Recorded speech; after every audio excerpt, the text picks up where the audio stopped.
Hey everybody, it's GoblinX, and welcome back to some more Magic Arena, and today we are back at it with the Modern Horizons 3 streamer event. Thanks again to Wizards of the Coast for the early access promotional account.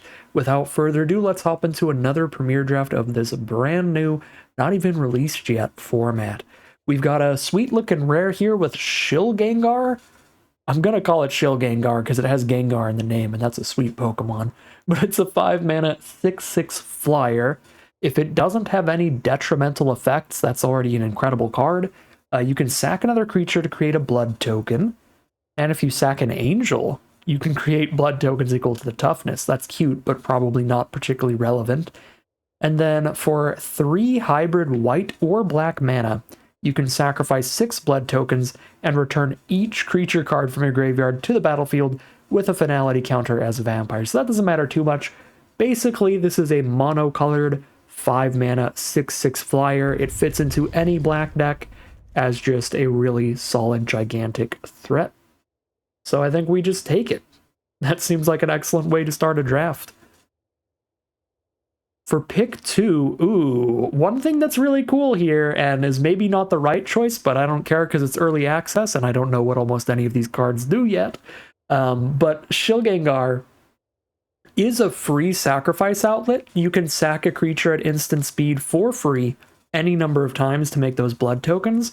And with a free sack outlet, we can sacrifice a Reef Worm, get the fish, sack the fish, get the whale, sack the whale, and just immediately have a 9/9 if we want, and a bunch of blood tokens. That's incredibly funny to me, and I kind of want to try to pop off with that. So I might take Reef Worm here. Let's see what I can read in time outside of these other cards. So a really buff Eldrazi finisher. The Golem producer as you're attacking. Nice little flyer producer, and then a bunch of commons. Yeah, I think Reef Worm is the coolest of the uncommons, especially since it works so well with Shill Gengar here. For pick 3, we've got a Victimize, which is another card that works really well with Reef Worm. We get to sacrifice a creature to return 2 creatures from our graveyard to the battlefield tapped. So if we can get some ways to self-mill or to discard cards to draw cards, stuff like that, we can try to get some really big creatures into our graveyard, and this can reanimate 2 of them, so that could be a really fun build around as well. The other rares and uncommons, Primal Prayers seems okay. If you've got a really full hand, you've got extra cheap creatures in there, you can play them for free. With Indebted Spirit, this is just really solid value in general. 1 mana, 1/1 that replaces itself with a flyer, or you can attach it to something else that'll replace itself with a flyer.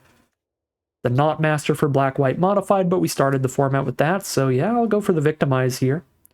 Seems like the funnest of the uncommons. For pick 4, there's Flooded Strand. We've got the Ally Color duels. Or, the Ally Color fetches on Arena now, which is pretty sweet. I don't think there's a particularly high picks in draft, though. We've got an Accursed Marauder. Each player sacks a non-token creature. That's just another card that works well with Reef Worm. Against the right deck, it'll be decent. Against a really aggressive deck, it could be awkward, though. We've got a Mana Dork. We've got a removal spell on a stick. Not a particularly crazy hack here. It might be best to just take one of these 3-color landscapes. Take the one that has blue with it, or the Marauder. But I think these landscapes are pretty good. They're all Evolving Wild style fetch lands that only hit 3 different colors, but you can cycle them if you top deck them later in a 3-color deck, and you can just immediately get mana out of them the turn you play them if you need to not have a tap land the turn you top deck them. So they're pretty flexible. I think they're pretty good. What is this saga? Tameo meets the Story Circle.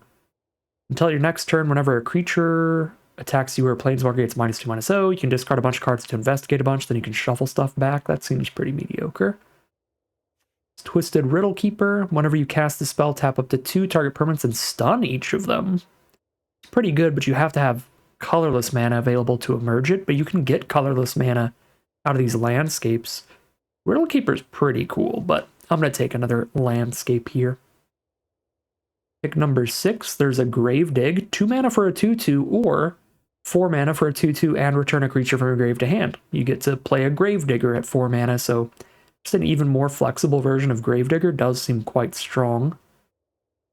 This Basking Brood scale has been really nice for my opponents so far. This Void Crawl also seems good. Get double colorless out of it. It's a double colorless energy. What is this? Fangs of Colonia. Put a +1/+1 counter on a creature, then double the counters on everything. You can overload it and just double the counters on your whole board. That's pretty spooky. I think Gravedig does seem really solid as a black card, though. Or we just take Landscape, actually. Let's just take all the landscapes and really be able to splash whichever direction we end up going. So much text. You get 3 energy when you play it. You can spend that energy when it dies to shoot anything. It's got prowess. That seems fine. That's just a super fine combat trick.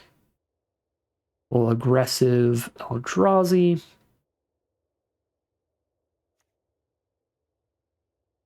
Aether Spike counter unless they pay 2, I guess. Seems like a decent counter spell. Grab that towards blue-black nonsense. Just the way that we've been going so far. Pick 8, here's another sacrifice card to go with the Reform. I don't really want to have a million ways to sacrifice this Reform and only the one Reform to actually sacrifice, so we certainly want to find some more expendable creatures, but I don't hate taking that here.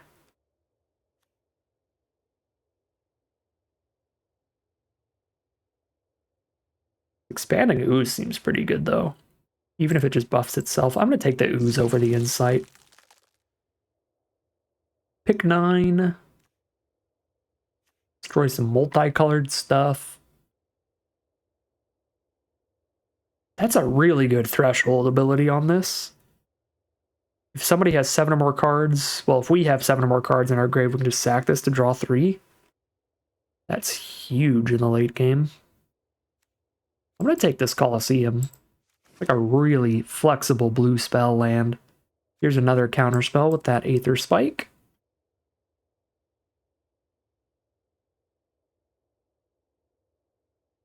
Demon Inferior seems fine. I guess it's a sorcery, so it's not great. If this were an instant, it'd be pretty good. I think I'd rather take another Aether Spike, or even the Foreboding Landscape, actually. Take that. We're like really set on blue-black fixers. And we can splash in green or splash in red somewhat easily. So I really like our mana so far. This Gargantua has been another card that looks really impressive. Out of the one draft I've played so far, its adaptability is just excellent. When you adapt onto it, you get to draw 2 cards and lose 2 life. And there's other ways to put a +1/+1 counter onto it later, so you might even draw more cards off of it, which is pretty absurd. When you cast a creature with power 5 or greater, you discover. So you exile cards till you hit another card with the same mana value or less. Cast that for free. That's really good if we draft a bunch of creatures with power 5 or greater, which currently we have 1 card that triggers that. So it looks pretty bad right now. But we'll see. Pack 2, pick 1. Probably Fell the Profane. This is a removal spell or a land, depending on when you draw it. If it's in your opener and you don't have enough mana, just play it as a land, but if you top deck it late, you get an excellent removal spell. This card seems incredible. And probably the pick here. These adapt cards have all been really good from what I've seen so far. The Brood Scale, the Witness. Get a counter on this and pick something up from grave. Get a counter on this and get a spawn. Sweet stuff there. This rare is really, really narrow. You have to have a bunch of colorless spells. And you need to have 3 colorless sources to even try to cast it. I'm just going to take the removal here. Pack 2, pick 2. There's another Gravedig. There's another Accursed Marauder. What else do we have? We've got a token Life Drainer, which doesn't seem that good. The Arcbound Condor, if we make a bunch of artifacts, we can do a bunch of -1/-1s. But we're not really doing that right now. Pack seems pretty eh. I guess the Tempest Harvester is a way for us to draw and discard.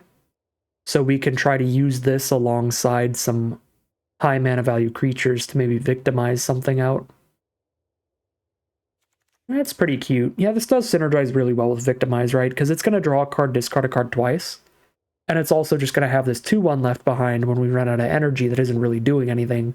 Then we can Victimize, sacking the 2/1 to reanimate whatever giant creature we tried to discard. Yeah, and there's another Victimize. We could take another Victimize here and try to start wheeling cards like Drownyard Lurker if we're really lucky, but if not, we just take these kind of just 7/7s really highly in the next pack. I mean, this one seems perfect for like blue-black Reanimator, because not only is this a big creature to reanimate, but it cycles itself. You don't even need another way to discard it, because you can do that just by spending 2 and a blue. So I really, really like that with the Victimize strategy. I think I still take the second Victimize first, because with only 1 copy of Victimize in the deck, we're not like a dedicated Reanimator deck yet. I want to become just like dedicated Reanimator. And I think Victimize is fun enough that in the early access event like this, a lot of people would try to do something like that, because it's just a fun idea of something to just really go for.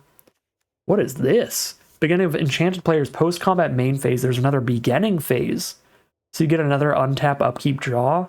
Okay, that's pretty good. It's basically free if you have 6 mana.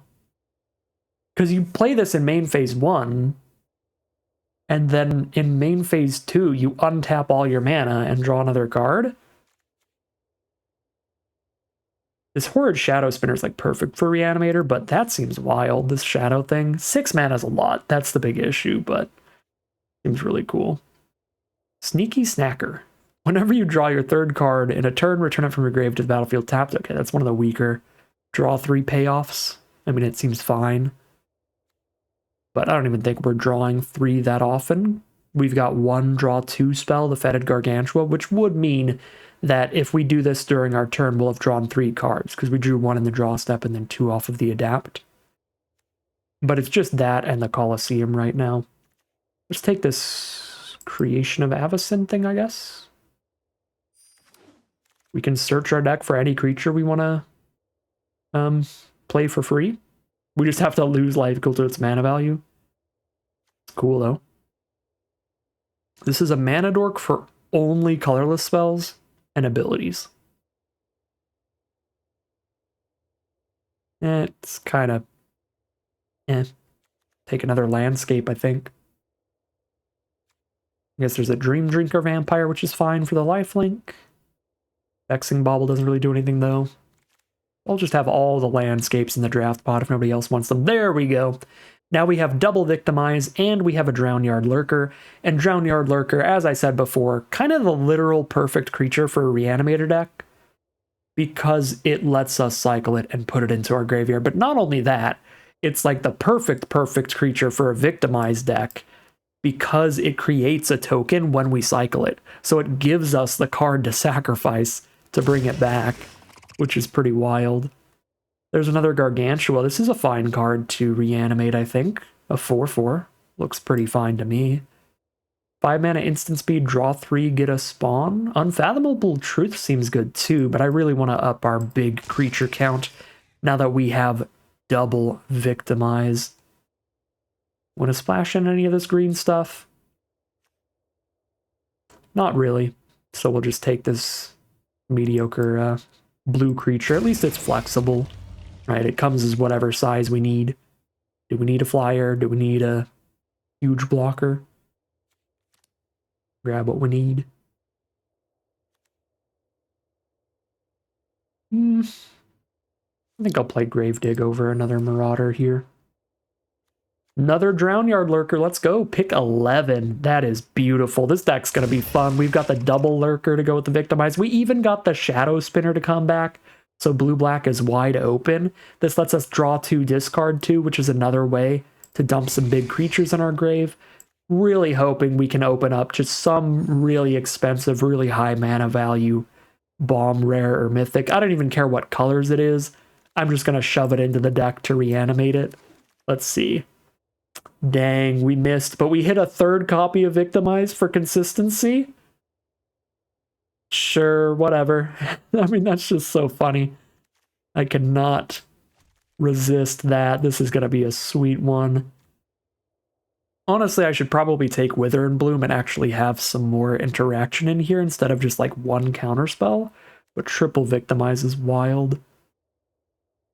They made an enchantment with Storm. That's going to be a lot to keep track of in paper.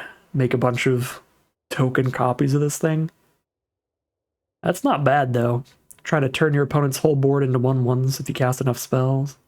That's pretty cool, but Victimize is just exactly what the doctor ordered for this deck. Pack 3, pick 2. Well, get another Gargantua. Actually, Lurker is better than Gargantua in this deck. It's just so perfect with Victimize. I think we have to take it here, even though it will probably wheel based on how the last pack went. We just can't risk it when it's so perfect. It puts itself in our grave, and it gives us the token to sacrifice for all the Victimizes we're running. Okay. Another Felder Propane. Felder Propane. Sorry, Hank Hill. You're getting out of here. We're getting rid of all the propane and the propane accessories. Well, I've completely lost my train of thought, but obviously this card is excellent. It is 1 more mana than Breathe Your Last, but it adds the flexibility of being a land when we need it. So we will 100% take it. Pick 4, another Horrid Shadow Spinner looks great. Draw 2, discard 2, get a nice little lifelinker there to slow things down. Could try to reanimate a Crick, but that's not actually that impressive as a reanimation target. Ooh, I could reanimate Brea. I have 2 Shadow Spinners to draw 2, discard 2. I have 1 Tempest Harvester to draw a card, discard a card. She is like insanely hard to cast, but reanimating her could be a thing here. She a good enough reanimator target to take over Breathe Your Last? That is fierce competition. If Breathe Your Last wasn't in here, I think it would be pretty easily the Brea, but since she's going to be almost uncastable without a lot of landscape shenanigans, I think I'm going to take Breathe Your Last. Warped Tusker. This 100% goes in, right? Sack a creature, destroy a creature. Lethal Throwdown seems fine. We can sack one of our Eldrazi spawns to kill something with this. But now we have Double Fell and that life gain removal spell. I'm going to go for the Tusker there. It's actually pretty easy to splash in the cycling on that one. We just play a single forest because we already have double landscape. Double green landscape, I should say. We still get a Gargantua. So we're just going to reanimate a bunch of Gargantuas, I'm guessing. Outside of the 4 cycling Eldrazi's that we have to reanimate, we've got a lot of that. We could play a Power Stone to ramp into them, but we are on triple Victimize, so I don't think we need just dedicated ramp towards the Eldrazi's. This looks like nothing. Yeah, nothing on color. Big goofy looking Oozewag off the splash, maybe. I'll just throw that in the sideboard. Another Gargantua, boom, baby. Get into the deck. I still have not fully read what this does. A lot of stuff. If we just hardcast any Eldrazi, this is kind of insane. I'm on triple Gargantua. We can try Kozilek's Unsealing.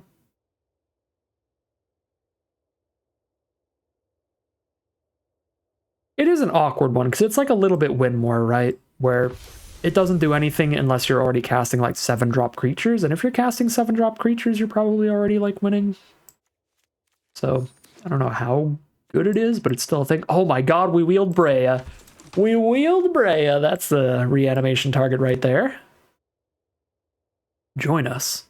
She's a reanimation target that gives us 2 Thopters as well. So if we top deck another Victimize later, we can have a leftover Thopter. I mean, she's getting in here for sure.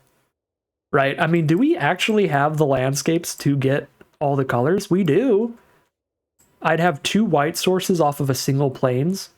We would have a plains and contaminated landscape to find a white source, and we'd have 3 red sources off a single mountain, double seething landscape. I still don't know if that's worth it when Brea is our only white card and our only red card. So we would be running 2 lands that are basically completely colorless lands, our plains and our mountain. just on the off chance that we draw a Brea without a way to discard her. Because even if we can't reanimate the Brea, even if we don't manage to draw any of our victimizes, still drawing cards and discarding her means that our mana base didn't matter at all. Like, it doesn't matter that we can't cast Brea if we just discard her to draw a different card anyway. It's only going to matter if she gets stuck in our hand. And then it's pretty bad. I mean, how many ways do we have to discard her, right? Because if the only way we're reanimating her, or if the only way we're casting her is by reanimating her, then we need to have a lot of ways to discard her, right? If we don't run the single plains, single mountain. So we have 1, 2, 3. That might be it. There might only be 3 ways to discard her here. I guess the Creation of Avacyn, if we play this can cast a Brea.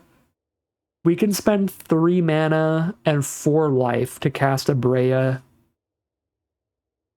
2 turns after we cast this. Is that worth it? Probably not. I mean, it's cool. It's very cool. Well, you know what? This is almost definitely the wrong build, but this is the early access event.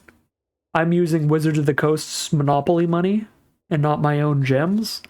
We'll just play the spicier, splashier version of this deck, and if our mana base is ruined a little bit, we get kicked out of the event before a 7-win run, then that just means we get to do another draft a little quicker. Make sure that we get all 6 or 7 drafts recorded for you all for the daily videos.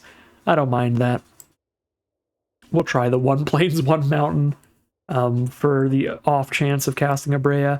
The problem is I do want to play 1 forest as well with the double green landscapes, so that we can cycle the Warped Tusker towards reanimating it. So the mana base is going to be a little awkward, but with all these landscapes, I'm guessing it shouldn't be that bad to hit our main colors pretty consistently. So what is the land count at right now? We're on 16, so we can still play another land here. And we have all of these.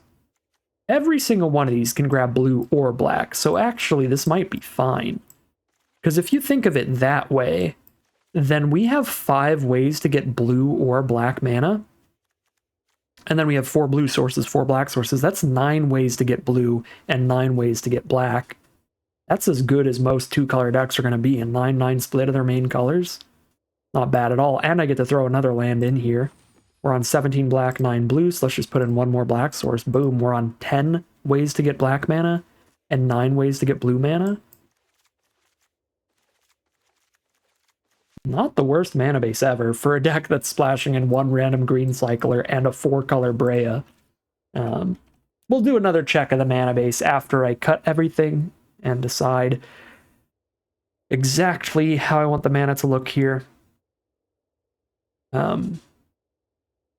But I think that looks good to me. We actually have 2 more black sources than it looked like because we have 2 Felder-Propanes. Why do I call it propane? Hank Hill's gonna kill me, man.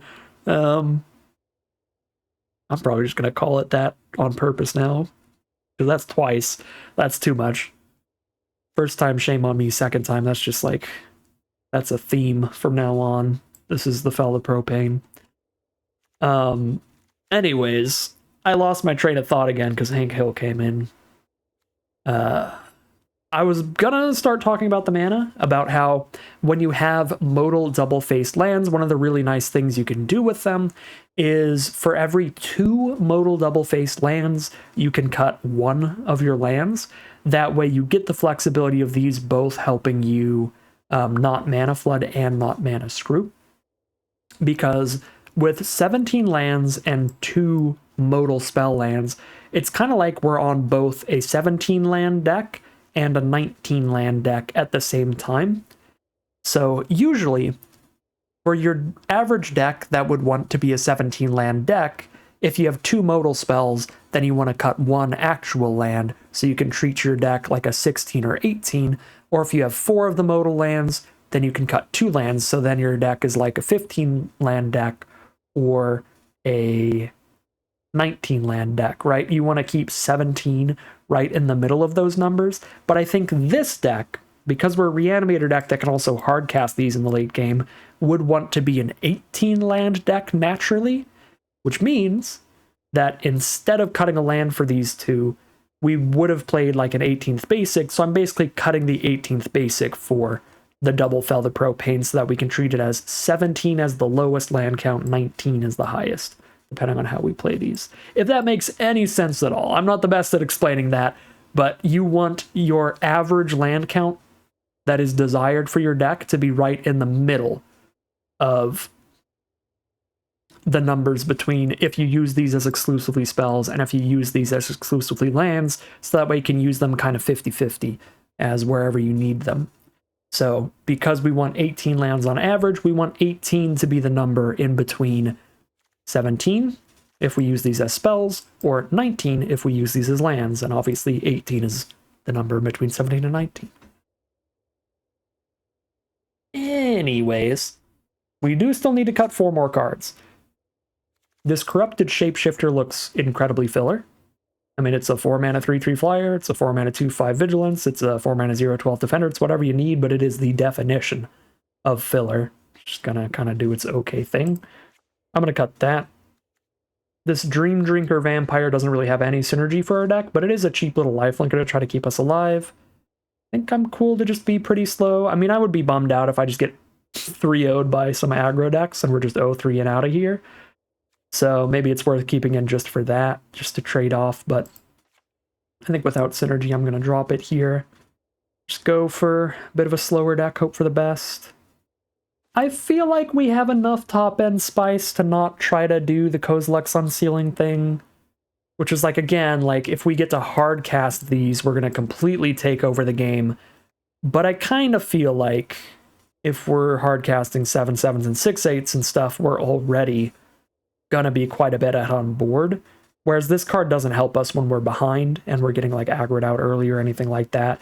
This is only going to help us in the games where we are drawing good 4-mana value plus creatures anyway. So unless you're like a dedicated Eldrazi deck, I don't know about this Unsealing thing. And I feel like we have enough other spice going on in this deck to drop that and try to do the other spicy things, but it's certainly a very interesting card that could be great in the right deck. I don't want to completely write it off, I just don't think it's for me here in this deck. One final cut, we could drop this 6-drop thing even though it's really cool. I guess our deck doesn't make any use of the additional upkeep. But still draw another card every turn, including the turn that we play this, and it's basically a free spell the turn we play it. If we hit 6 mana, we do this main phase when we untap. I'm going to play it, whatever. I'm going to try it out. We'll try it out while it's free to do so. So I feel like the last cut is probably trying to win, once again, supposed to be Creation of Avacyn, because this seems pretty slow, pretty bad. Right, there's actually some good main deckable enchantment removal in the format as well, so it's possible you spend 3 on this and then just never even get your card out of it, which would be super devastating. But it does seem kind of fun and goofy to try to throw Breya underneath this and then slam that down for free turn 4, so I'm going to do it. But I expect this card is probably slow enough, especially with that life payment if you're grabbing creatures, that this is just really unplayable if you're trying to play super competitively. But it is a pretty funny way to try to get the Breya out again. So I'm going to play that over the Aether Spike. But again, I feel like the cut is actually supposed to be Creation of Avacyn, and we keep the Aether Spike here. But we are playing the spiciest, splashiest, silliest version of this deck, which is still hopefully good enough to get at least a few wins so that we can keep playing with the deck. But this looks really cool, and I'm super excited to call it a deck here. Alright, here's a final look at today's deck list. This is a super sweet one. We're going for a full-on Reanimator build in draft, and it's a huge Reanimator build as well. So we have 3 copies of Victimize to reanimate creatures from our grave. We do have to choose 2 target creatures in our graveyard, So that is the biggest hoop to jump through. We need to get 2 creatures engraved to get this going, but we've got several really consistent ways to do that. We also have to sacrifice a creature, but we've got a lot of good ways to do that as well. So this is our huge win condition we're really trying to pull off as early as possible. So in order to do this, we have some really perfect Eldrazi here with the 3 copies of Drownyard Lurker as well as a copy of Warped Tusker. So if we can cycle these, we are going to get an Eldrazi spawn onto the board to sacrifice to a Victimize, and we're going to have a really beefy creature in our graveyard to reanimate. But we also have Horrid Shadow Spinner, which can single-handedly draw 2, discard 2, so that single-handedly puts 2 creatures in our graveyard to reanimate to the Victimize, plus it of course is a creature that we can sacrifice if we have big enough creatures to reanimate for it, so that's a great way to get it going. Reef Worm is just a super expendable creature to sacrifice, and we've got some big Fetid Gargantuas and a Shilgangar to reanimate as well if we can discard those off of the Shadow Spinners, or the Tempest Harvester here as another way to discard some stuff. We've also got a Brea, and there's a few ways to get her on board, so we have a ton of landscapes, which does mean that we have some Evolving Wild style lands that can find a red source, that can find a white source, so it is very difficult but technically possible to hardcast a Brea in this deck, but most of what we want to do is, once again, discard this Brea to something like Shadow Spinner or Tempest Harvester, and then reanimate her off of Victimize, but we also have the alternative, really narrow card, the Creation of Avacyn, to try to just tutor out a Brea and then spend 4 life to cast her on a future turn, so that's pretty spicy there as well. So lots of cool reanimation stuff going on in this deck. It's going to be a very interesting, very silly, very spicy one, and I am super pumped to see how it does as we head into the gameplay. All right, here we are on the play for game 2, and we have a red source, a white source, and a blue source already towards Brea. If we hit a black source, we might cast a turn 4 Brea, which is wild. One problem here. I kind of want to play a turn 2 Gravedigg, and in order to do that, I'd have to crack one of these for black instead of red or white, which I don't really want to do because I want to play that Brea. I'm just going to go all in on the Brea. Let's play one of the landscapes. Actually, you know what I can do? Because the landscapes tap for colorless the turn we play them, we don't actually have to crack them immediately, so I can wait and see if I draw a black source or see what landscape I draw into, and we do draw a black source naturally. So, this we can pay 3 life to have it come into play untapped, so we're going to do tutor red and tutor white. I guess we'll tutor white first. It doesn't really matter. Both colors are equally unimportant. They're only for Brea. Okay, there's an Etched Slith. And let's get white. Let's get red. And then next turn we play an untapped black source and just cast Brea naturally.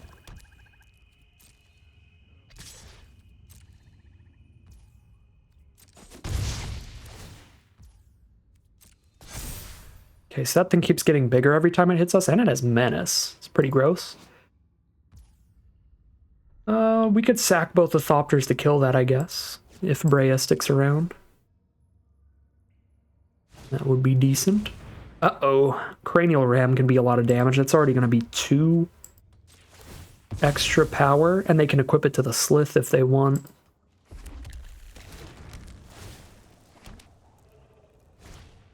Ooh, yeah, 3 power. This might be a little too aggressive here, because now I'm shooting myself in the face. To get a blocker on board. It's a lot of blockers, though. It's 3 blockers, Brea and 2 Thopters. Turn 4, natural hardcast Brea. Well, not natural. We had to use non-basics for it, but we didn't reanimate her. We didn't cast her with mana as though it were mana of any color. We didn't, like, cheat her into play. We actually hardcast a Brea at turn 4, which is cool. I'll take that as a victory, even if we get aggroed out here by black-red artifacts, which looks like the case. Oh yeah, there's Brea getting blown up. The 1/1s are good enough to stop this Pteramander thingy and this germ, though, so there's that. Can I afford to trade into the Slith to stop it from getting bigger? Then I don't have good blocks for these two. I would be killing an artifact, which makes the Pteramander's ability slightly more expensive. It adapts into a 5/5 flyer, so that is pretty devastating.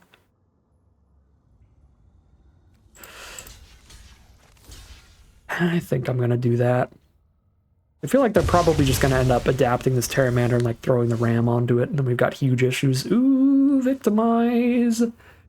Victimize can bring back Brea and a Drownyard Lurker later, so we need to make sure this ends up in our grave. So we cycle it right now in case we top deck a land. I can play land for turn here still. And if it's an untapped land, I can grave dig just for the 2/2 as well. For some blockers. Perfect. Look at that natural 5 color. Let's go. Do I make a 2/2 off this grave dig? I can't victimize. It looks like I can because I can sack the spawn to have 3 mana, but then I don't have the creature to sacrifice. I think I am going to cast this thing. Because if I don't get a 2/2 zombie here, I'm not blocking the germ on the ground at all. Because I can't really afford to lose my victimized fodder. Unless I had double black, then I could make a 2/2 and sack it in the same turn next turn. But this way I've got a zombie threatening to actually trade into the germ, instead of just having a chump block up. So stop a little more damage and make it a little more likely that we still have a creature around to victimize next turn.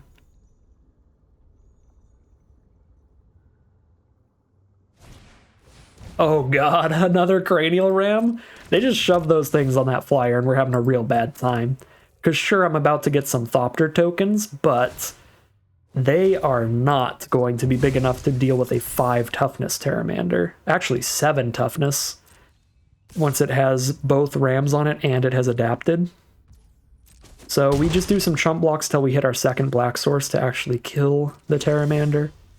We did not hit the second black source, so it is time to victimize. Keeping the 2/2 zombie because it actually threatens to trade into something on ground. Yeah. Rhea and Lurker sacking the Eldrazi spawn. And I guess that means I have the 2 mana up, actually, to sacrifice both of the Thopters to kill the Pteramander. It's pretty wild. I don't think I do that unless they try to adapt the Pteramander. But I suppose I could just do that instantly, like right now, while they're mostly tapped out. Okay, now they're completely tapped out. Maybe it is worth it. And then we're fighting against a single germ. They have cheap enough removal. Double equipping rams onto the germ and killing the zombie could be a lot of damage to me, but it can't be lethal. Let's kill this Pteramander. I think that's reasonable.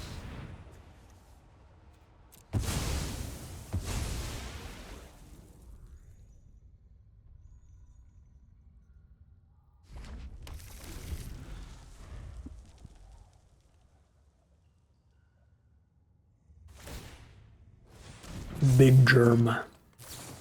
And there's the cheap removal. So yeah, again, can't kill me, but it is a threatening amount of damage. There's the next black source. Okay, Vigilance is huge here. Vigilance is incredible. That just lets me send in the team. I think Gargantua over Reefworm. I do have to shoot myself every time I use this Colosseum, which is rough. Okay, enter tapped, so I don't shoot myself off of that Fellmire. Now I have double black to Breather last. What is this? When it enters the battlefield, it deals 1 to each opponent. Oh, when another creature enters the battlefield? Uh-oh. Oh no. Yeah, there's the Victimize, so 2 creatures enter the battlefield. I go to 2. And they have the flyer back again? Okay. That is very bad. Do I have any way to put another artifact on this board? Shilgengar can do it, but then I'm not killing something with Breathe. I need to just kill this thing with Breathe and gain 1.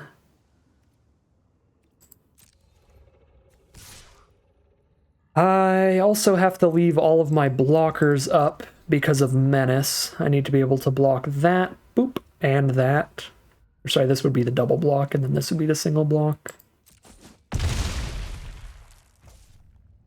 So we're going to Breathe on the Pteramander, go back up to 3 life.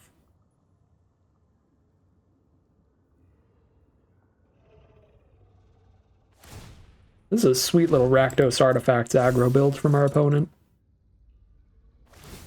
It's a lot of archetypes in this format I'm super excited to draft, and that is certainly one of them.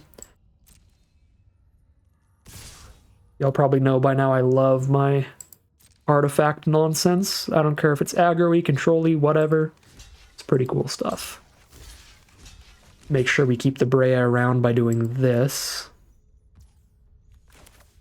And let's gain 1, kill the flyer. Kill them on the crackback. They ordered it in a way where they don't even kill the Gargantua. We just have the full power on the board for the crackback. And that is lethal. We start the event off 1-0 with probably one of our wildest games. Some really scary high power flying stuff with the double Cranial Ram from our opponent. So some great Rakdos artifact aggro there. But we also had some of the most explosive stuff that I think our deck is capable of. We hard cast a Brea turn 4, and then we got to victimize back a Brea and a Drownyard Lurker to flip the game in our favor. Huge exciting stuff from Modern Horizon 3 so far. We are 1-0, heading into game 2. Here we are for game 2 against Lolaman. Very, very solid streamer. I really want to hardcast a Brea with this hand, but I have the Shadow Spinner to discard Brea and Gargantua, and I really need to get a black source off this landscape, I think. So, like, I'm definitely going to keep it here, but I think I have to landscape for the black source. Maybe I'll just top deck a swamp. Oh my god. You can't keep getting away with it. So, landscape for Plains turn 1, right? Is the play? I guess I might need double black pretty badly. But I want to cast Spinner on 3 and Brea on 4, so I need to at least crack Landscape turn 2. I think I should probably just crack it right now in case I draw a good 2-drop then.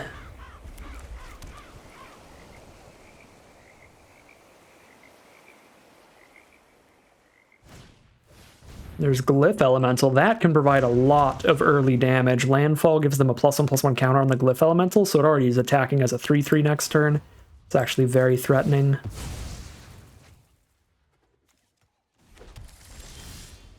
There's Fell the Propane. That is the second... I swear to God, it's not intentional. Okay, that is the second black source if we need to breathe your last. I would prefer not to shoot myself with it, but I think I still hold it in hand just in case I draw, in case I top deck another swamp. It's better to have Breathe Your Last and Fell the Propane. That time it was, like, half intentional. Alright, we're gonna draw 2... Oh wait, when does it happen? Oh, it's when it attacks. Oh my god, I misread this card the whole time. I thought it was an ETB trigger. We're taking so much damage from this Glyph Elemental. Because it's an attack trigger, maybe I should have just breathed on the elemental immediately. That would have meant no Brea next turn, but be considerably less damage to be taking right now.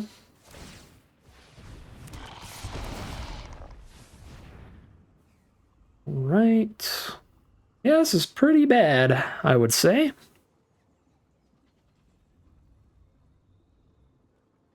It's probably not a block because this holds off Inventor at least. It also double blocks really well with the Thopters.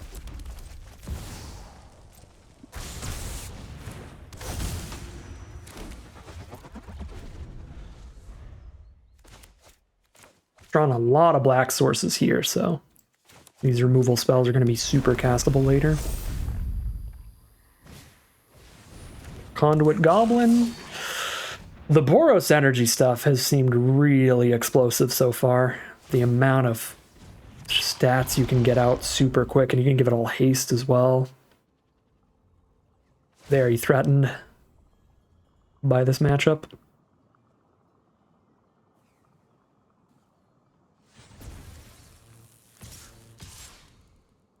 Just sending those two. I mean, with like infinite copies of Victimize in this deck, I'm pretty sure we just trade Bray off. To stick around longer. Goodbye, our board. Oh, I didn't even notice they had a landscape. That's rough, obviously. But it's day -7 of the format, so that's just gonna happen. This game did not look super winnable anyway.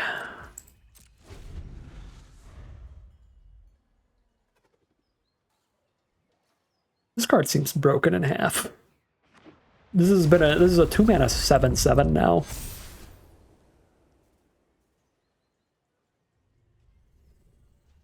It's just Bristly Bill at uncommon. Oh my god. 4/4 and it deals 4 to any target? Good lord. Alright. Boros aggro does Boros aggro things, and we are infinitely dead here. Definitely didn't play this one out right. Especially just with the blocks last turn being the biggest misplay, but this archetype, this deck seems so busted. I don't think there was anything we could do with perfect lines, so is what it is. The slower, dirtier strategy gets demolished by aggro, and we are 1-1 heading into game 3. All right, here we are for game number 3. We're really doing our stuff here. Looks like a great hand. So I want to get a black source pretty bad. I want to save this landscape for a green source for Tusker, but I think we just immediately want to get a black source. So I can turn to Marauder if I want, depending on what they play. If they play like a really good 2-drop creature, we'll obviously want to Marauder that away. So I'm just going to crack this to have that option open on turn 2. Royal Cartographer, getting energy whenever land. Yeah, that's going to get killed for sure.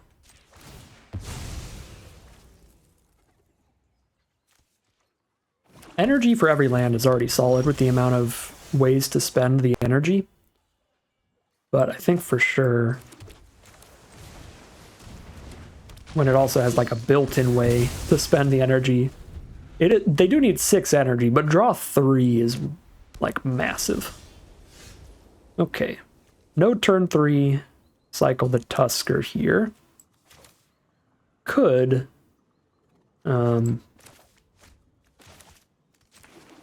just discard it to a Shadow Spinner later. I was going to say discard it to a Shadow Spinner right now, but then I was like, wait a sec. That's an attack trigger, not an enter the battlefield trigger. Electrozoa. 3/1 flyer, they have to keep spending energy to keep it around. Oh no. It'll stick around even if they don't have energy, it'll just tap itself. Cool.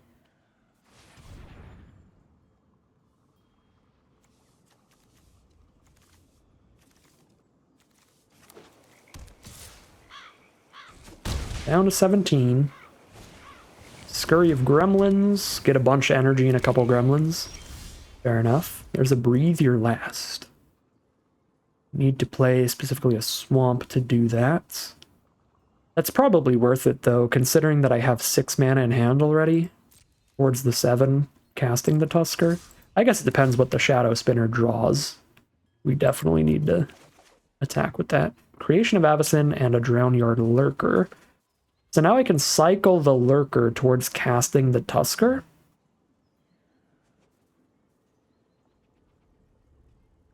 Or the other way around, but I don't have the green source to cycle the Tusker immediately. I'm going to discard Creation of Avacyn. Maybe the Tempest Harvester? I think I keep all these lands to make sure I have 6 mana plus a spawn. Yeah. And then we're going to cycle the Lurker.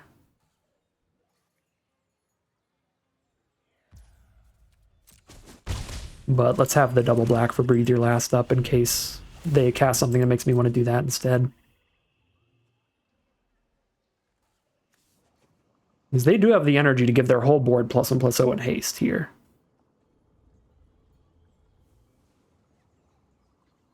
So if they just cast like a 5/5 or something, I probably need to just kill that. I guess I can chump with the spawn, but that's pretty bad.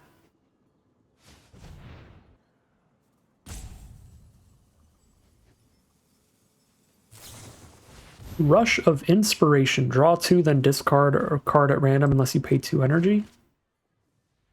Alright, that's fine. We are happy to see them not really impacting the board. Sure, send in the team. We take 5. I could breathe the Electrozoa here. Gain 1, stop that, but I'm still attacking with a lifelinker every turn. I think I can take 5. Shrieking Drake. Return a creature to its owner's hands. They can keep recasting that, or they can just pick up the Electrozoa and then play that. Get more energy. Yeah, that's fine. Shrieking Drake has some cute little combos it can do where you have anything that cares about whenever a creature enters the battlefield under control, you can just keep recasting the Drake and returning itself. Do I turn this into another blue or black here? I think I do, so I'm less likely to top deck another land before I cycle the Lurker. I guess I'll get the plains, just slightly more likely to not get got by a top-decked Brea. Although I would still need to find the red source, and I only have 2 left I can draw into. Ooh, Cephalic Colosseum's actually a banger draw. That's a straight-up draw 3. Activate only if 7 or more cards in your grave. Yeah, that happens as soon as I crack a landscape, or I just cast Breathe Your Last. So we play Colosseum this turn, cast Breathe Your Last, and crack the Colosseum to draw 3. I guess I'm down a land to do that, which means not casting the Tusker next turn. Maybe that'll be okay if I hit a Victimize here. Ooh, Shadow of the Second Sun? Okay. Discard the forest. Well, actually, I could cycle this landscape if I keep the forest, so discard island. No, I want to still have double blue around, and I won't if I sack Colosseum. Yeah, I'm still going to discard the forest and the island. Okay. This format is going to be complex.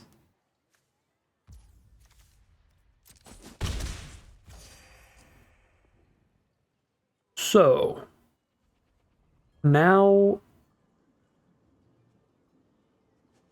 next turn I can cast Shadow the Second Sun during main phase 1, untap everything, draw a card, cast Tusker main phase 2.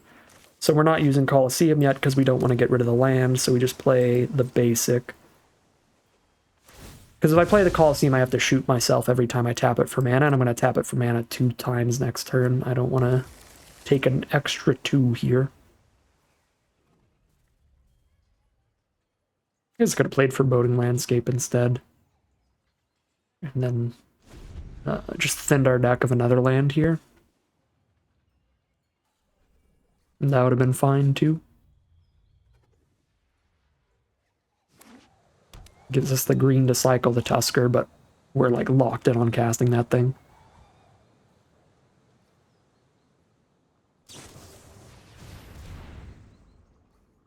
Alright, Electrozoa's back. Here's some more energy for our opponent, enough to give the whole board haste. And +1/+0, and they've got a wide board state. When you draw your 3rd card in a turn, you can flip Tameo, and she can give them clues every time she attacks. It's a little sketchy. There are more useful texts down on the surface. I don't think that's sketchy enough to kill her instead of the Electrozoa here.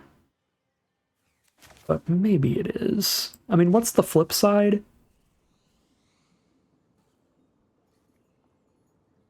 Flip side's not that great, it looks like. Recast Instant Sorcery Engrave.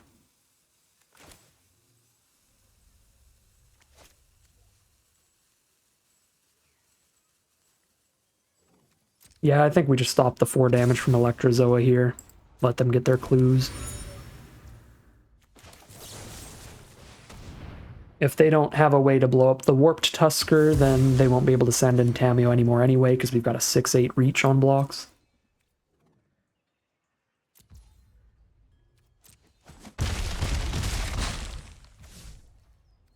Alright. Let's hope we don't get counterspelled. I would be very sad. But I have to cast this right now, because I need it to be on board for my post-combat main phase.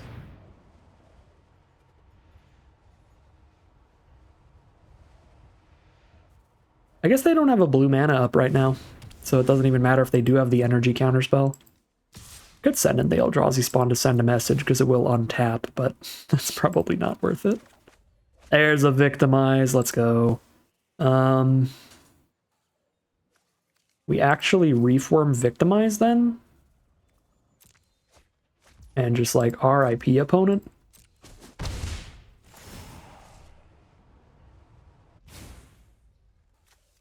Begin. To beginning phase, that's so weird. Wait, what?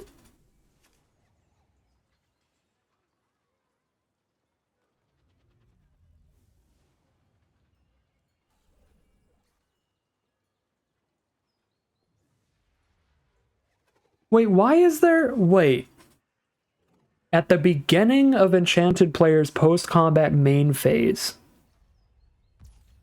there's an additional beginning phase. Oh, after this phase. Aw, that's so much worse than I thought. Well, I'm glad I played that in the early access event. Now I actually just don't think that's good. You have to run a deck that's like all instants then? Shoot. Well, now they get to flip their Tameo off of the double clue. That's actually super rough. Well, I'm going to cut that. I did not notice that line of text. There is an additional beginning phase after this phase. What a confusing way to word it. At the beginning of Enchanted player's post-combat main phase, there is an additional beginning phase.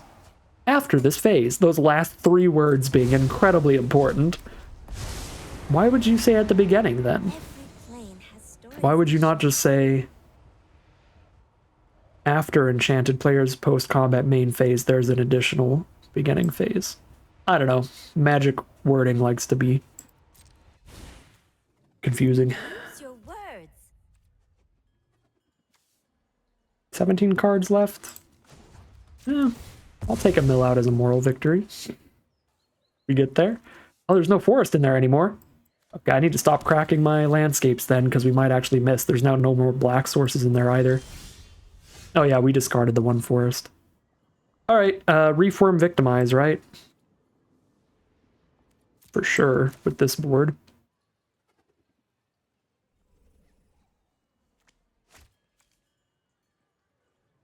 That's going to cost 7 mana. So I can do it and keep the spawn around.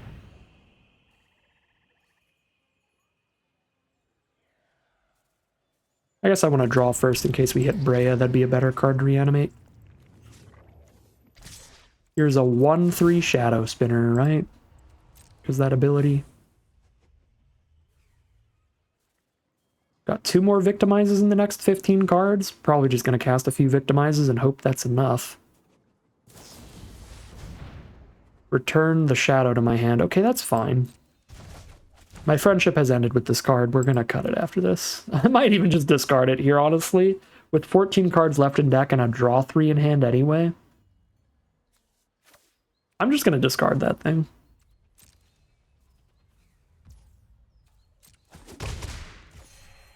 Clearly, you're not here to learn. Okay, so Tusker and Lurker are the big creatures sacking Reefworm. Boom.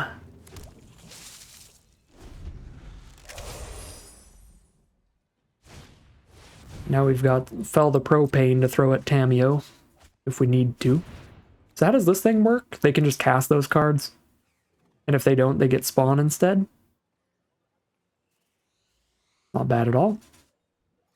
They've got a removal spell. Probably gonna kill the Shadow Spinner with that. They've got the Prowess creature and another removal spell. All right, great burn. Not enough? Oh, they don't have a red source up. Yeah, that's disappointing. They didn't have the red source up to cast any of those. They're just going to be exiled and they get some spawns, and they're still dealing with these giant Eldrazi's, and they're just tired of it. So they scoop them up. Dang. Our next turn was going to be pretty spicy.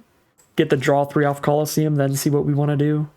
Could I afford to... I would play this as land for turn. I'd spend the blue on the Colosseum to draw 3. I'd still have 4, 5, 6 mana untapped plus the spawn. Yeah, I could crack the Colosseum, draw 3, and still cast a Drownyard Lurker for the turn, so things were going to get big. Big Eldrazi nonsense against our opponent, and again, still 2 copies of Victimize, a Brea, and our big Flying Demon in there, so I think we were probably pretty firmly in the lead there, regardless of the concession, so we will take it. We are 2-1, heading into Game 4. Here we are for Game 4. A little low on mana with this hand, but we got the Victimize and the Reefworm. This is risky, but I'm keeping. We are basically a 19 land deck, because if we top deck any of our flip land removal spells, we're just going to play them as swamps here. So there's 17 out of these 33 cards are lands we can draw into still. I guess 16, because I'm about to pull one out here. Cool, there is a land. Turn 3 Shadow Spinner, try to discard some big stuff for the Victimize. Turn 4 the Reefworm to have the thing to sack to the Victimize. And we're rolling. Oh, this is a death-touching mana dork. Kind of annoying. They can trade into the Shadow Spinner immediately, get it out of here if they want.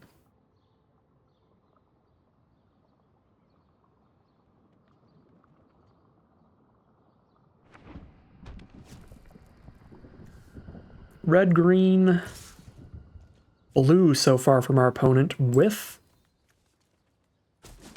this being blue and red, at least for them, but they might even be on black as well.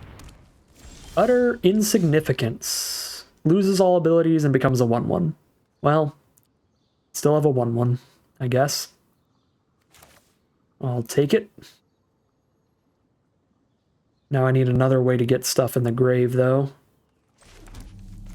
I just drop a Reefworm. I poke for 1 and drop a Reefworm. Oof.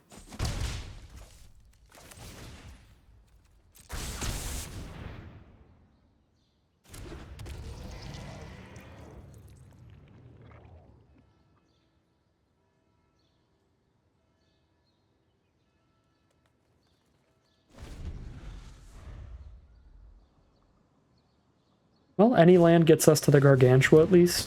What does this do? Whenever they cast a colorless spell, they get an Eldrazi spawn for mana. Whenever another colorless creature enters the battlefield, they deal 1 damage to us. Okay, that's pretty scary. Drownyard Lurker is actually perfect with the Victimize here. Do I attack with both just to try to get a creature to end up in my grave so I can cast Victimize? Maybe if I top deck the land to play to cast it. Okay, I did top deck the land, so I could cast a Victimize post-combat here if they kill one of these creatures, but not if they kill both. Because I do need to sack the Eldrazi spawn to do it. I need to sack the spawn for mana, so I guess if these both die... Well, no, if Reefworm dies, it turns into a 3/3. And I can sack the 3/3. Alright, beautiful. Thank you. It is time to Victimize now. And that just means the 3/3 is even bigger. Oh yeah, that attack was so worth it. I kind of want to bring back the Shadow Spinner over the Reform, but we've got the Gengar. No, we have Gengar. I'm bringing back Reform. That's so much more fun. Boom! Let's go! Reform MVP. Together, we are unstoppable. Thank you for the follow, whoever that was. I've still got the audio alerts on when I'm recording. I don't have the visual alerts on for Twitch follows. What is this? Return my token to hand. That's disappointing. They also get to draw 2, discard a card. I worked so hard for that 6/6. That's not fair.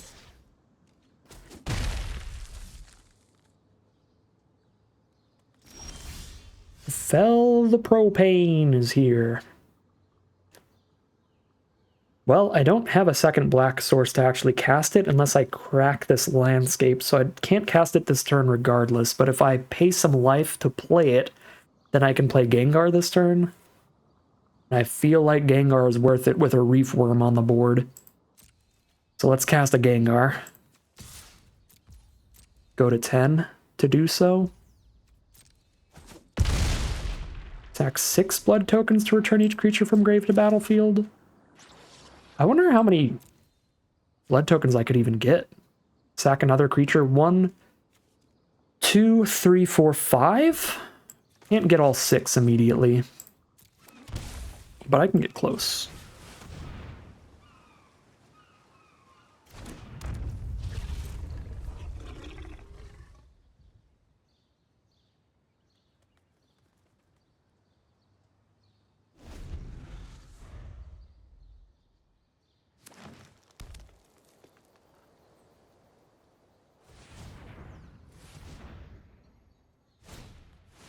Evolution Witness returns any permanent from grave to hand off the adapt. Brings up the utter insignificance for Gengar, I'm guessing. Yep. They can cast it right now off the Dryad. This is Flash? This is Flash. Shoot. They can stop me from really comboing off with it by just flashing it in response. I still crack a little bit with the Reform just for blood tokens right now. I feel like I crack at least 1 right now.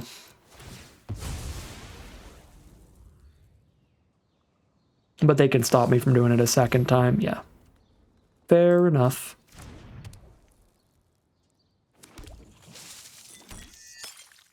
Three and a blood token. Do I spend a life to crack Creation of Avacyn? Draw something else? I think I do.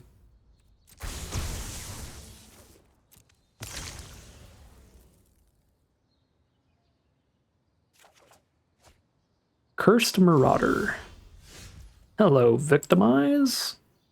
I have Reform and the Shadow in Grave, so the Grave isn't even good until Gengar dies. So I guess I can Marauder, sacrifice Gengar. They sacrifice an actual creature. And then we can Victimize.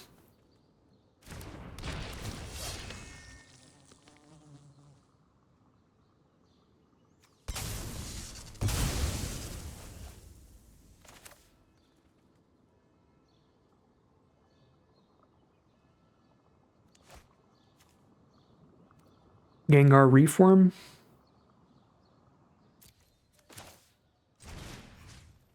I guess I'm supposed to do this post-combat, though. Probably. I have a pretty solid double block here. Let's get rid of the adapter, so if they have any other cards to get counters on, then they don't.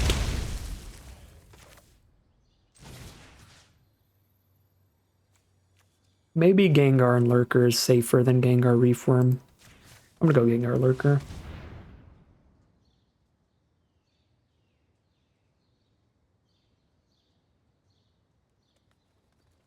6/6.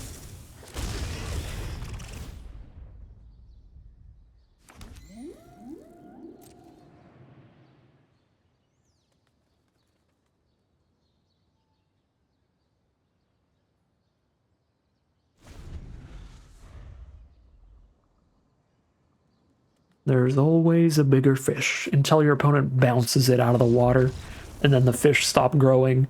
All right, our opponent ran out of gas. They're over the nonsense. The final Gengar, the final Victimize has stuck, and we are 3-1. Gonna get at least a 50-50 run out of this super fun deck, but we'll see how far we can take it heading into game number 6. No, game number 5. Here we are for game 5 against Reed Duke. Very, very solid player. In the Hall of Fame, one of the most famous, one of the best pros at the game. We've got a reasonable hand. It's not a hand that's going to cast a Berea. We need to draw a white source for that. But we can still Ray, right? Because we can still like crack this for a swamp first, then play a blue source next turn, then still be able to crack this for red. Like, we can delay that decision a little bit, just in case we top deck a white source towards Brea. We'll leave the option of actually casting her open. We do find the Shadow Spinner, which means we probably go Colosseum here, and then we go Landscape to cast the Spinner. Looking for a white source.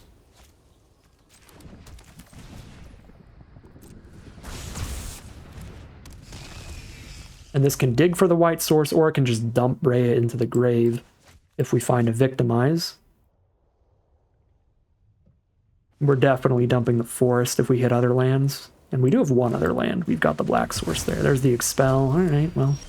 We do gain 3, which helps mitigate the Cephalid Colosseum damage we've been taking here.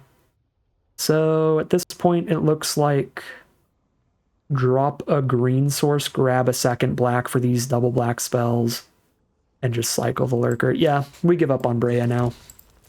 We're going to cycle a Drowned Yard Lurker and crack a Landscape for black, so that we can cast the rest of our hand. Sentry's very reasonable. Draws and discards a card every time it enters the battlefield and attacks. It's a menacing threat too. Cool.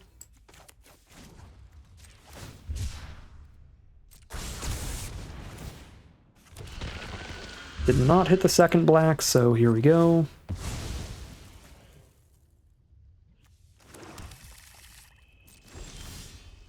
Contaminated Landscape. No, the white source, now that I ditched the red one. Oof. Drop a 4/4. Yeah, I'm not really going to spend removal on the 2/3.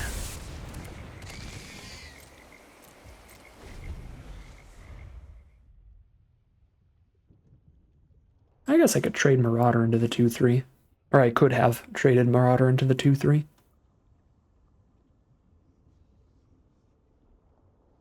That would have been fine. Rose-Caught Knight. It's a 3/4 Vigilance, draws an artifact or enchantment here.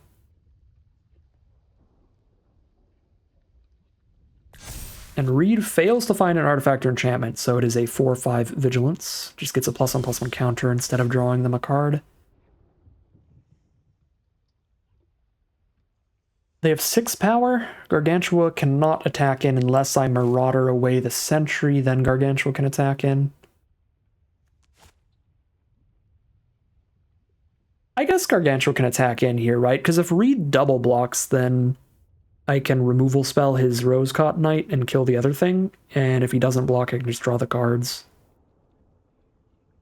Yeah, just attack.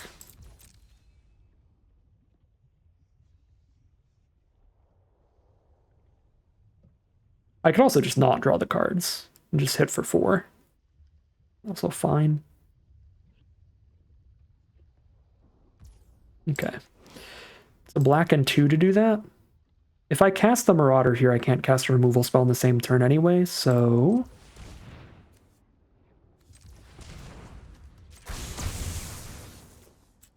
let's draw the cards and cast a Marauder.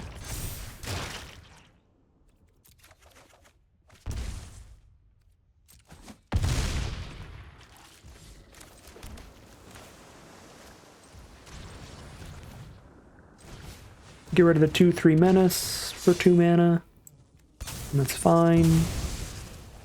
Take 4 on the crackback. Grab our white source in case we can draw into the mountain. Although we could also just crack the landscape for another black source, because we've got 2 double black cards in hand, so if we find another black source instead, that could get us to double spelling with our black spells, which is pretty big. Glyph Elemental, that thing's scary. It's significantly less scary this late in the game, but that thing could be just so big for just 2 mana, as we saw earlier. I think I grab another black source. It's just so much more likely to matter. So we're just so unlikely to find the red at this point, since we lost both of our red fetch lands. We just have 1 mountain, and that's the only thing that would find the red. And we could just top deck the plains, and then it all looks super perfect. 1, 2, 3, 4, 5, 6, 7. I can hard cast this Tusker and just have excellent blocks. Pretty fine with that.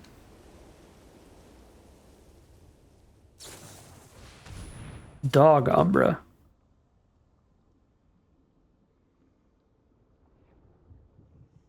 Wow, that card is good. Good lord, okay.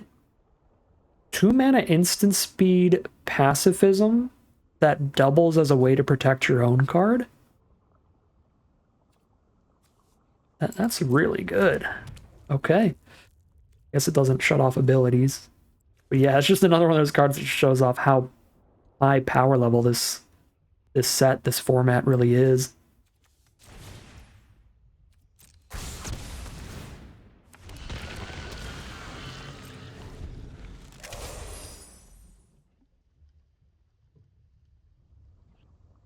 This thing would be like the best common in like any other draft format this year. By a lot.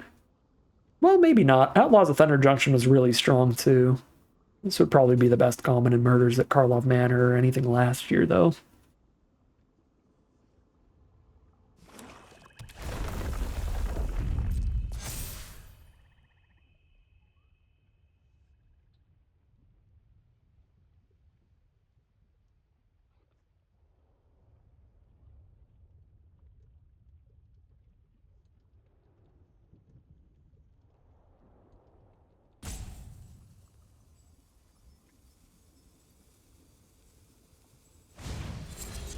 There's the Ondu Not Master. The knight is now a 6/7. So we bounce off each other and they try to like -2/-2 the Tusker or something. That's suspicious enough to chump, I think.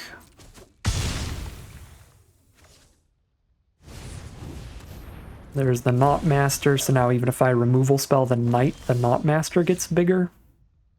This isn't a red one, is it? No.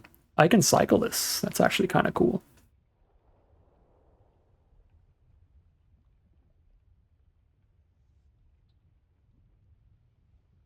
So I could like breathe your last, kill the Not Master, gain a couple life, and cycle the landscape as well. I feel like we're in a pretty good position if the game goes long, just with the way that our deck is made up. So I'm just going to focus on making the game take a while. Hold up some blocks here. There's Gengar. It's already just a great start sacrificing the Gargantua. Have we had any victimize this game? No, 0 victimize, so triple victimize as the best draws. We'd bring back a Lurker and a Gargantua, thanks to Gengar. There's the Auxiliary. Buff the board again. Things are getting real sketchy.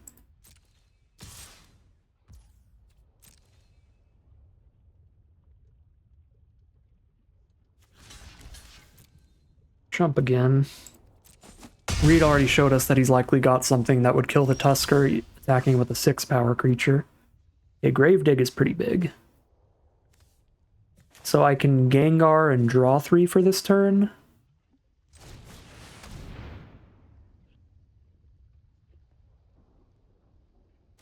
Draw 3 off Colosseum. I think I do this right now for if I hit lands.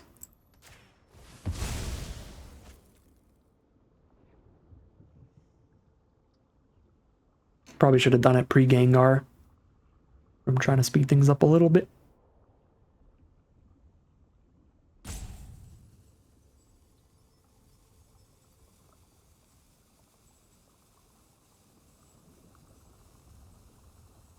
Come on, victimizes.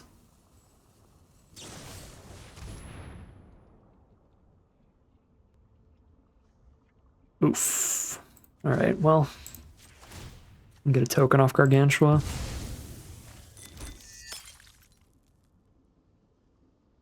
Cannot sacrifice itself. So it is dead. Alright, another removal would mean that we are just dead here.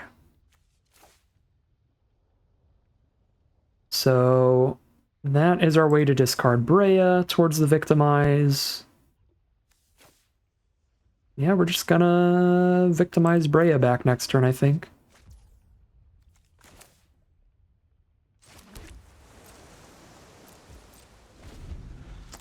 Alright. We're dead if Reed can kill a 6/8. It's like exact lethal. But if not, we can take things over now.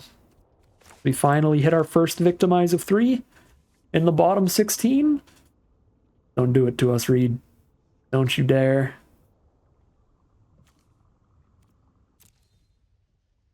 Be the 4th removal spell of the game. From Reed.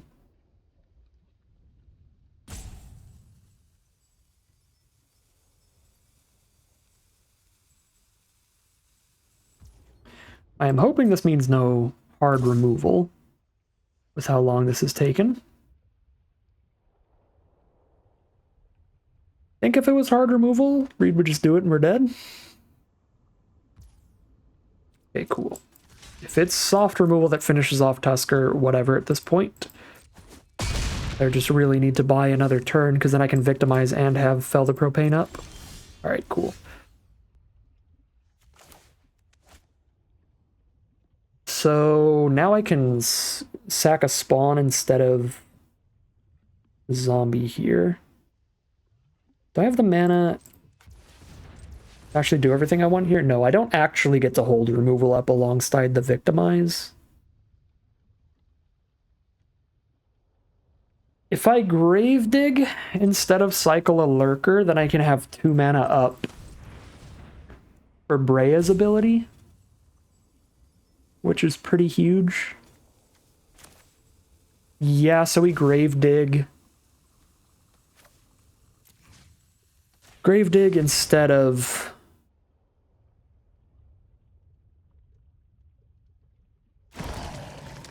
Lurker cycle here to have 2 mana up. Rhea and Gengar, right?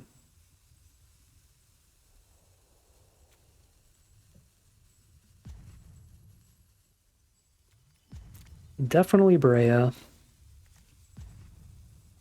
Lurker doesn't make a spawn when it reanimates, it's only when you cast it. Yeah, since it's only when you cast it, let's get Gengar and Brea. If Reed's got small removal for a 2/2, that's going to be a pretty big bummer. But I think he would have killed Tusker if it was just like damage removal. Or -X/-X. No shot, the Thraben Charm. That completely blanks our deck. Main deckable, shut off our whole deck. Well, that sucks.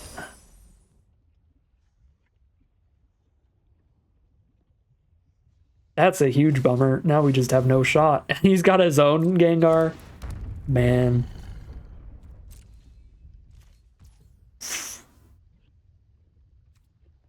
What a bummer. That Thraben Charm can just shut us off entirely. I can Shadow and still have my removal up here.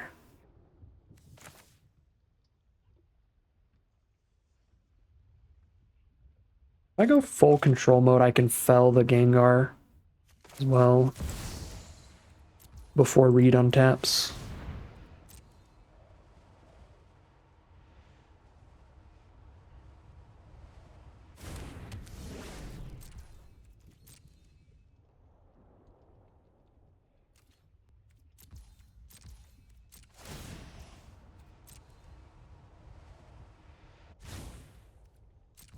Untap. Draw. Fell. Gengar.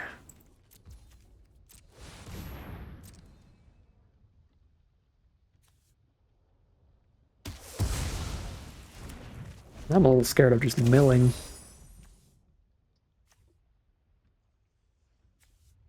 Because now I have 2 Victimizes left in the deck. Brea and multiple Eldrazi have been exiled now.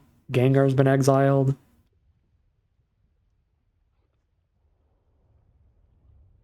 We might just mill out.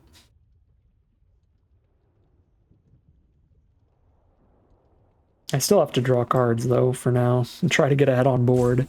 Actually have a chance of killing Reed. Which might just end with me dying faster to the mill. Wither and Bloom is exceptional here. It kills our zombie and makes Reed's vigilant creature big enough to attack through the Tusker.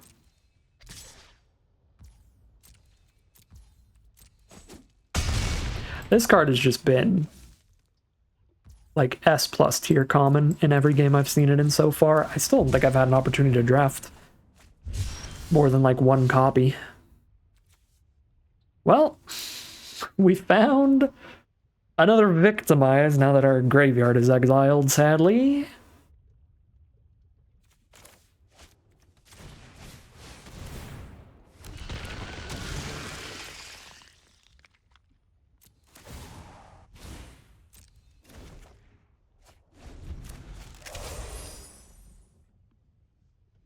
I'm straight up milling this game out. Man. I think I was right about taking over this game with our Victimizes. If there wasn't just like main deckable exile your entire graveyard nonsense. Read top decked instant speed removal, that is great here. If not, then our Victimizes might actually work. Please don't do it to me. Let me actually Victimize here. I do need another creature in my grave first, so I guess I have to Blood Token the Harvester away. I need 2 targets in my grave. Okay.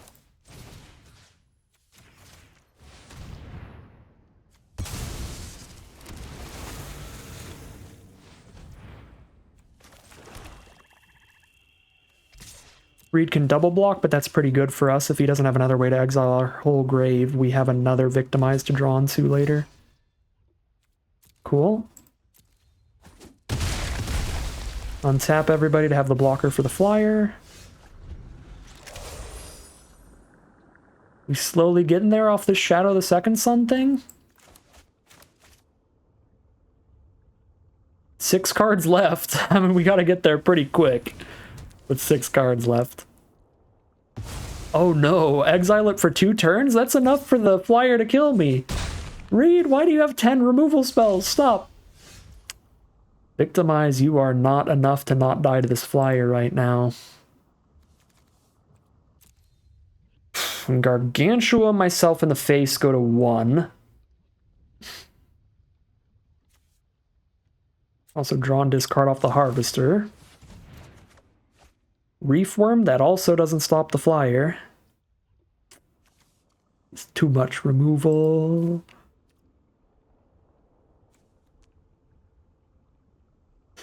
One, two, three, four, five, 6, 7, 8. 5 to cast Gargantua, 3 to adapt it, so I need to Victimize it to have enough mana to actually draw the cards and still have mana up afterward. For whatever I draw into.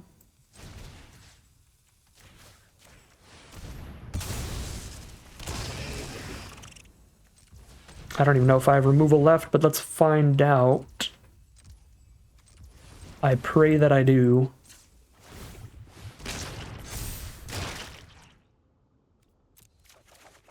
Oh my god, I do. Alright. So we can fell the propane. The auxiliary. And its propane accessories. But then I have one turn to kill Reed and I get milled out. But I had to draw this many cards to not die to the flyer. Gosh dang it, man. Yeah, I mill out one turn too fast. I needed one more damage to Reed. Oh wait, no I didn't, because Reed has to give me back the thing. Oh no, Reed doesn't have to. Oh, board wipe too! Reed! Wow. Oh, what a disappointing ending. Man. That was still real close.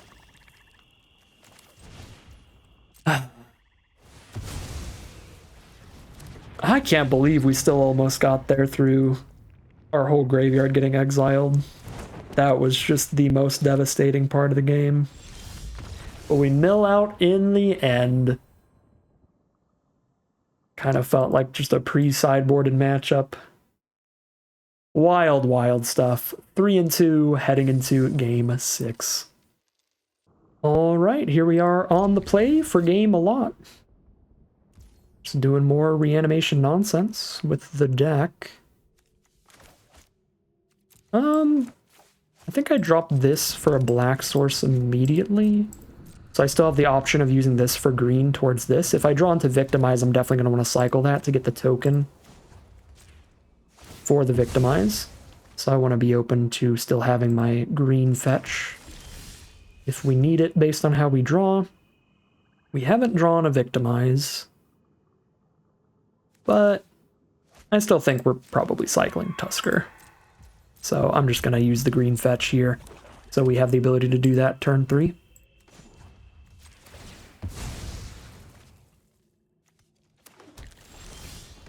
Okay, cool, cool, cool. I could shoot myself in the face for a ton here, where I shoot for 3 to play this as an untapped land, then shoot for 4 with creation to pull out a Brea to try to play for free in a few turns. I feel like that's a little too much damage to face for my likes. Alright, solid removal available. Let's Creation of Avacyn here. And now I'm only shooting myself for the Brea. Well, I guess I could just draw into the Shadow of the Second Sun. That's kind of fun. But let's try to go for a free Brea. Take a good chunk of damage to do it. I've got a little bit of life gain in the hand thanks to the propane.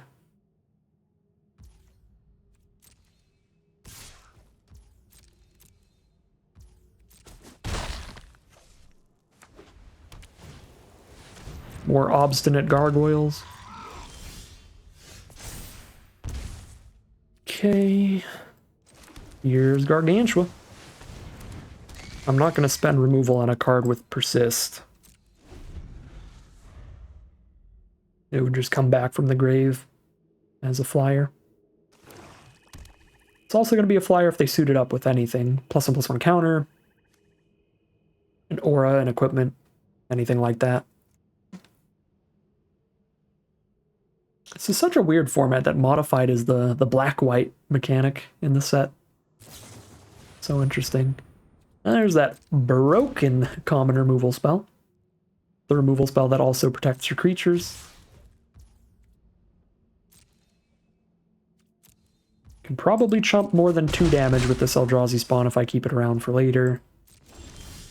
Jump a 4 damage swing with it or something. Here's Brea.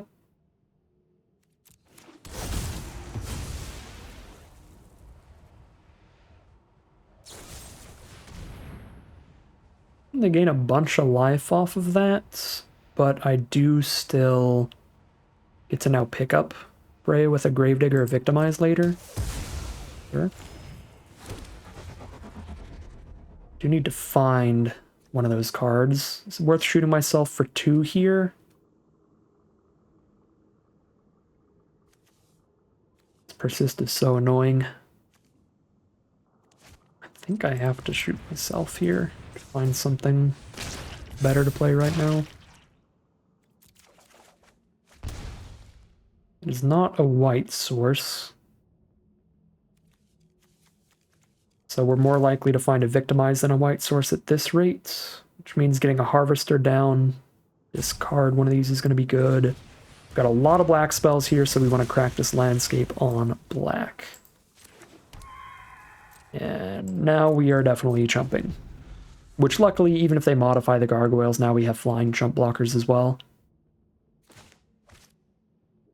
So I didn't notice when I drafted this that this is draw 3, discard 3 off of the threshold, but that's still really good in this deck, as we saw last game. Wither and Bloom, my biggest groan test of the early access event so far.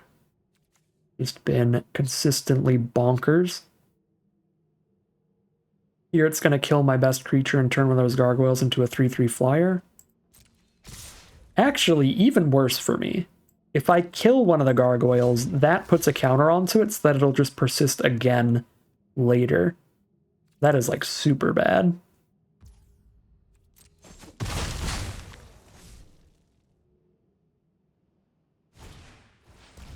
Transmigrant's fine.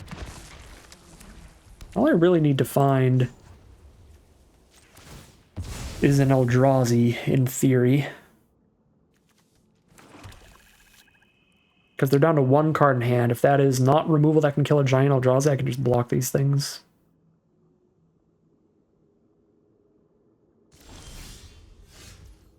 That is certainly not an Eldrazi, but Colosseum is active for a draw 3, discard 3, which feels like the play.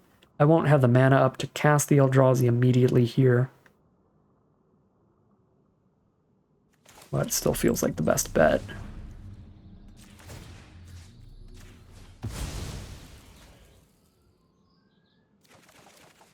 We do find a Victimize, which I have the mana to cast immediately, sacking this Gargantua to pick up Brea and Tusker. It's perfect.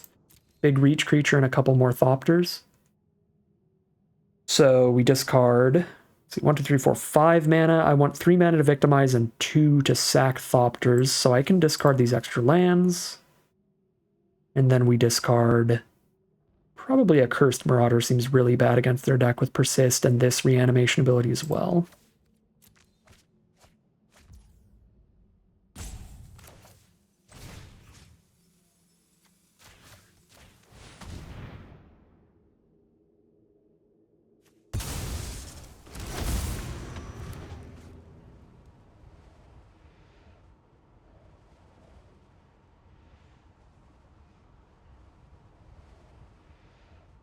See what that last card in hand is here.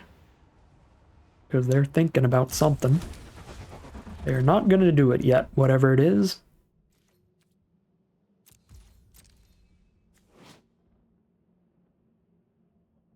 So, I mean, I guess Brea still isn't even that good against the gargoyles because of that persist. But the Tusker definitely is. Okay, Eviscerator's Insight is the play. Sack the Reanimator to draw 2. Digging for ways to break through the board.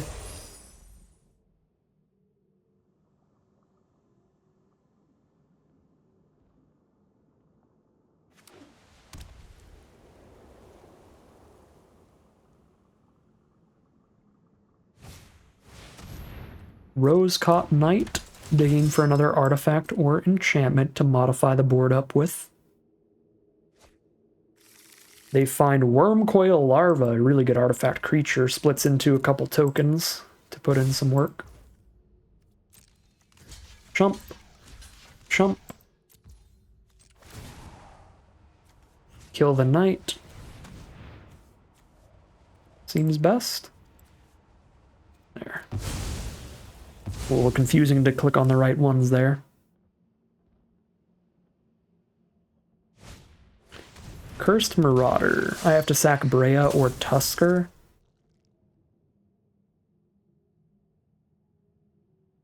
Think we're sacking Brea. Easier to Gravedigg and recast a Tusker, but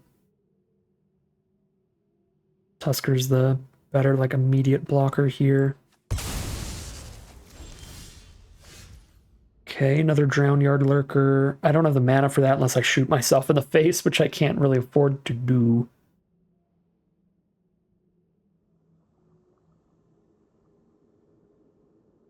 So we're just on pass, hold up removal. That can't be right. We probably have to play a Gargantua at least.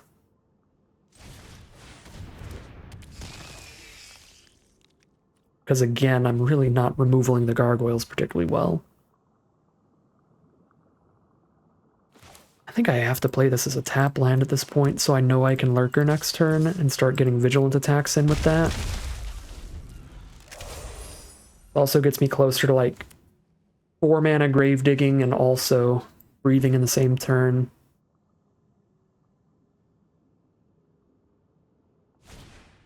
There's the Wormcoil Larva. And they just don't have attacks into the big Tusker. Yep.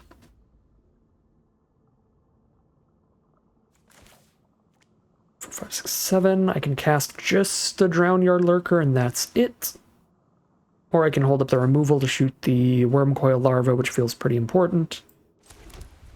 And I can Grave Dig in that same turn. I don't have a great Grave Dig target though, because I have no red source to actually cast Brea, even if I Grave Dig her, so I'd just be Grave Digging a Gargantua, which I don't want to shoot myself in the face. I think it's just adapt this Gargantua and breathe your last, probably.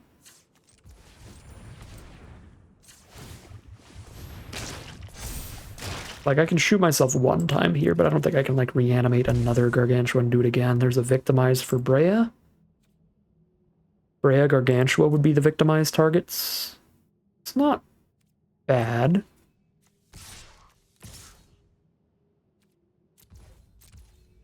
I think it's a little better to hold off for a turn, though, and just, like, cycle Lurker and destroy something. And then reanimate Brea Lurker.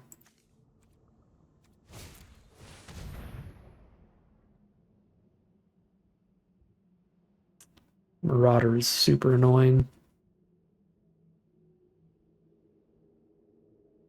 Victimizes sorcery speed, so I can't even really do anything in response here.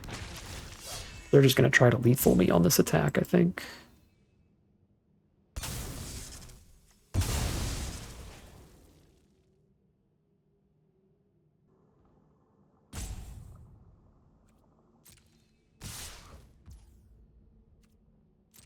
Send in the team. Going for lethal.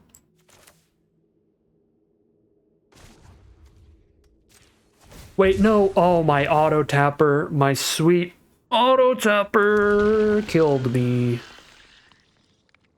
This was literally cycle, breathe your last. But now we're just dead.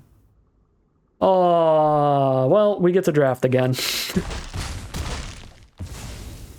Oh my god. In what world do you not hold up double black? Oh! The confidence in auto tapper. No, I don't enjoy auto tapper. Shoot.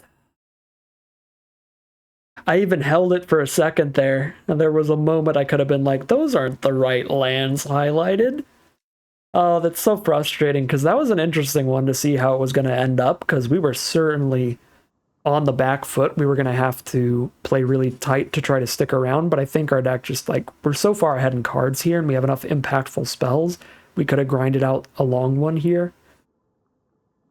Obviously, the play was cycle it to have the spawn, use the spawn to breathe your last. That way we've got a bigger creature in the grave next turn for the victimize, sacking that for the 2 creatures. And then we've got a Brea down. The Brea is going to make sure we gain some life on their next swing, but we probably have to hold up all blocks next turn. Been a lot more interesting if we had the double black up. The game certainly would have kept going on, but whatever. On the plus side, that gives us some more time to play some more drafts, get some more videos out to you all for the next coming days. 3-3 it is. I think the deck could have done better if I played a bit better and if I built it a little better.